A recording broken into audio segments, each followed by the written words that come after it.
Halo teman-teman, Assalamualaikum warahmatullahi wabarakatuh. Perkenalkan, saya Monika Lufitasari dari Program Studi Psikologi Islam semester 3 kelas A dengan NIM 2310401. Di sini saya akan memaparkan penjelasan tentang pengkodingan data dari hasil penelitian saya sebagai pemenuhan tugas akhir mata kuliah Statistika Psikologi. Berikut videonya, silahkan disimak. Nah, sebelum masuk ke pengkodingan data, ini adalah hasil rekap penelitian saya yang menggunakan 9 variabel dengan keterangan di bawahnya, 9 variabel tersebut. Nah, selanjutnya setelah tadi menampilkan rekapan hasil penelitian, langsung saja ini masuk ke pengkodingan data. Untuk pengkodingan data, yang pertama kita masuk ke independent sample. Untuk mencari independent sample, kita menentukan identifikasi variabel yang digunakan. Ada variabel X dan Y. Untuk variabel X-nya di sini saya menggunakan jenis kelamin dan variabel Y-nya saya menggunakan kecerdasan emosional. Dan kemudian menentukan judul, yaitu menentukan judul tentang perbedaan tingkat kecerdasan emosional antara laki-laki dan perempuan. Mohon maaf, ini ada kekurangan ketik ya. Nah, selanjutnya tujuan independent sample ini adalah untuk mencari perbedaan tingkat kecerdasan emosional antara laki-laki dan perempuan itu tadi ya. Kemudian teknik analisis yang digunakan dalam independent sample ini adalah analisis independen uji T atau t-test. Dalam analisis independen uji T ini tujuannya adalah untuk mencari dan menemukan perbedaan apakah signifikan atau tidak signifikan tingkat kecerdasan emosional antara laki-laki dan perempuan.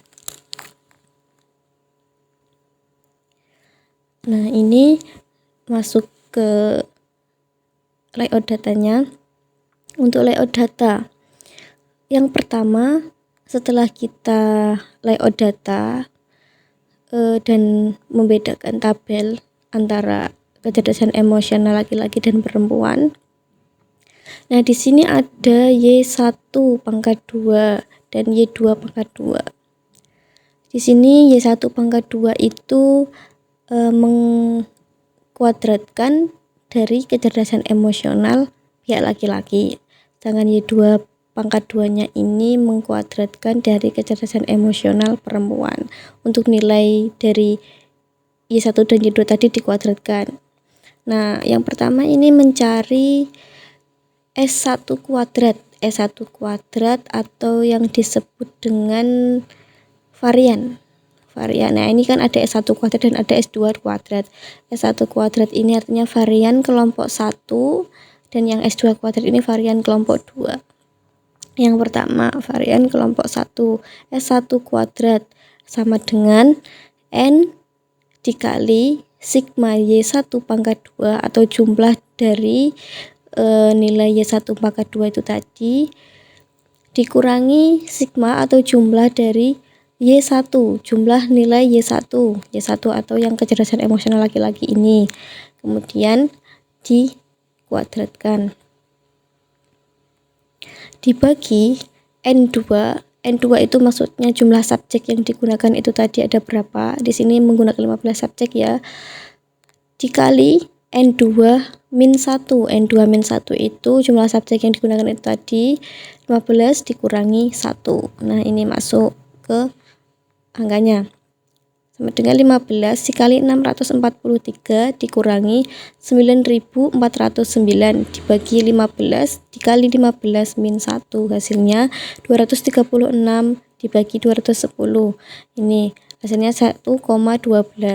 Kemudian lanjut S2 kuadrat atau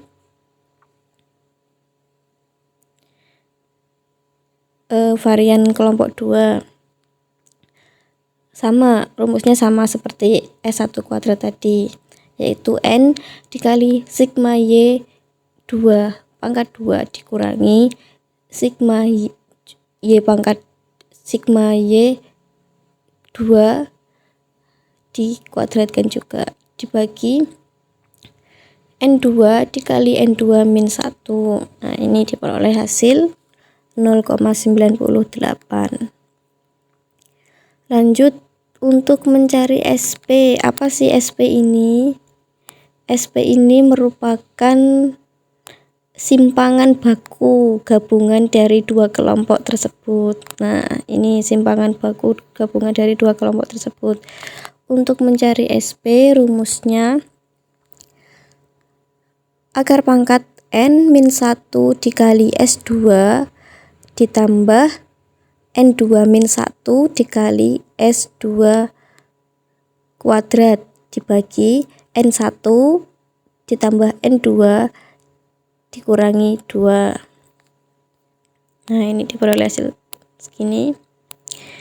Akar pangkat 14 dikali 0,98 ditambah 14 dikali 0,96 dibagi 15 ditambah 15 min 2. Hasilnya akar pangkat 27,16 dibagi 28. Nah, diperoleh hasil segini 0,98 ya. Kemudian lanjut ke SY bar 1 dikurangi SY bar 2. Rumusnya adalah simpangan baku gabungan itu tadi dikalikan dengan akar pangkat 1 dibagi N1 ditambah akar pangkat 1 dibagi N2. Nah, diperoleh hasil 0,33. Kemudian setelah itu mencari, ini yang utama, mencari nilai T. Nilai T. Untuk menguji hipotesis apakah terdapat perbedaan rata-rata antara dua kelompok tersebut. Untuk mencari nilai T, ini rumusnya Y bar 1 min Y bar 2 dibagi SY bar 1 min SY bar 2. Diperoleh hasil min 0,132. Ini. Kemudian lanjut uji hipotesisnya. Uji hipotesis. Nah, di sini tertera yang pertama hipotesisnya apakah tidak ada perbedaan atau ada perbedaan. Yang kedua, di sini uji hipotesisnya menggunakan taraf signifikansi atau tingkat signifikansi atau yang disebut dengan T-tabel ya, T-tabel 0,05 atau 5% dengan derajat kebebasan 28. Nah, tadi kan diperoleh nilai T hitungnya min 0,132 dan nilai T tabelnya dengan taraf signifikansi 5% tadi mendapatkan nilai 2,048. Dilihat dari taraf signifikansi 5%, nilai T tabelnya 2,048. Kemudian keputusan uji T-nya itu dengan keterangan jika T hitung lebih besar daripada T tabel, maka H0 ditolak. Tetapi jika T hitung lebih kecil dari T tabel, maka H0 diterima. Nah, tadi kan sudah terlihat ya. Jadi perbandingannya T hitung sama dengan min 0,132 itu lebih kecil daripada T tabel yang jumlahnya 2,048, maka H0 diterima. Kesimpulannya, jadi dapat disimpulkan bahwa tidak ada perbedaan yang signifikan pada kecerdasan emosional antara laki-laki dan perempuan.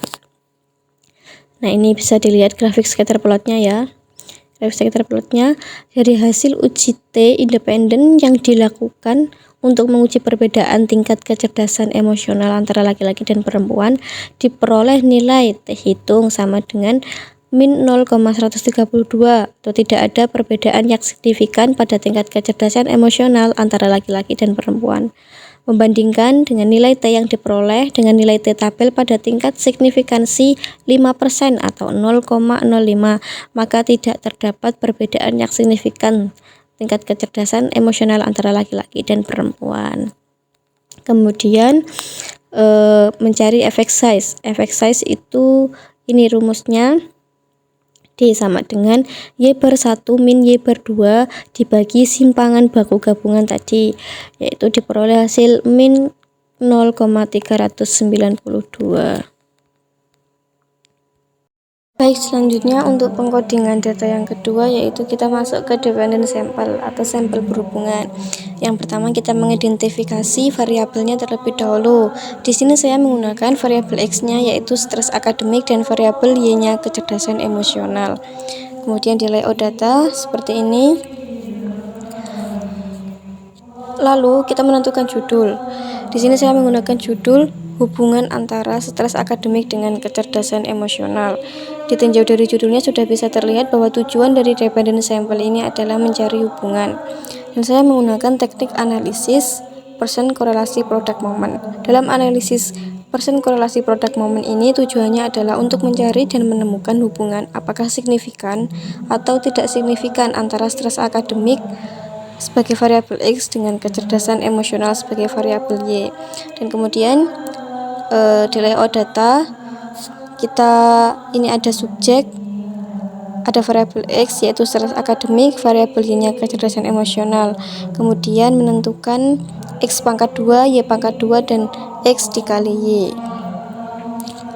Setelah itu ditotal, lalu masuk ke analisis data.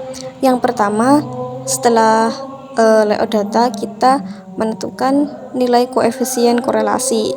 Dalam koefisien korelasi ini rumusnya yaitu RXY sama dengan N dikali sigma XY min sigma X dikali sigma Y dibagi akar pangkat N dikali sigma X pangkat 2 dikurangi sigma X di pangkat 2 kan juga.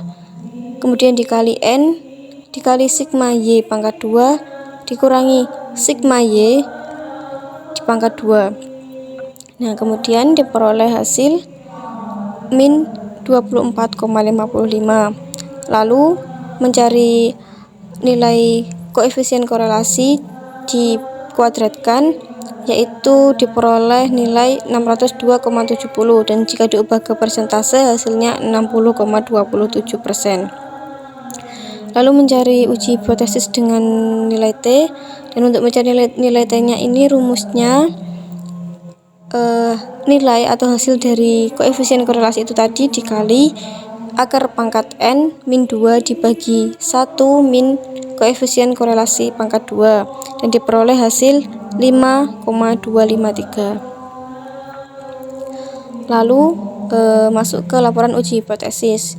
Di sini dalam laporan uji hipotesis menggunakan tingkat signifikan atau taraf signifikansi sebesar 0,05 atau yang sering disebut dengan 5% dengan derajat kebebasan 28 dan tadi sudah diperoleh nilai R hitungnya 5,253 dengan taraf signifikan 0,05 dengan derajat kebebasan 28 diperoleh nilai R tabel, mohon maaf ada kesalahan ketik, nilai R tabel sebesar 1,701.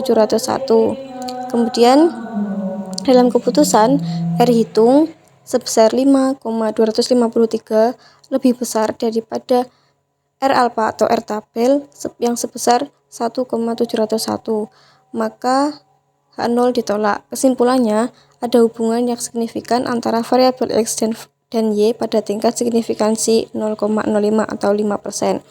Nah, di sini dicantumkan grafik scatter plotnya, bisa dilihat sendiri ya teman-teman. Kemudian lanjut mencari sumbangan efektif. Di sumbangan efektif ini rumusnya adalah koefisien korelasi dipangkat-duakan atau R2 sama dengan 602,70 yang tadi sudah dihitung di awal ya. Dan jika diubah ke persentase hasilnya 60,27%. Jadi sumbangan efektif dari stres akademik mahasiswa terhadap kecerdasan emosional sebesar 60,27%.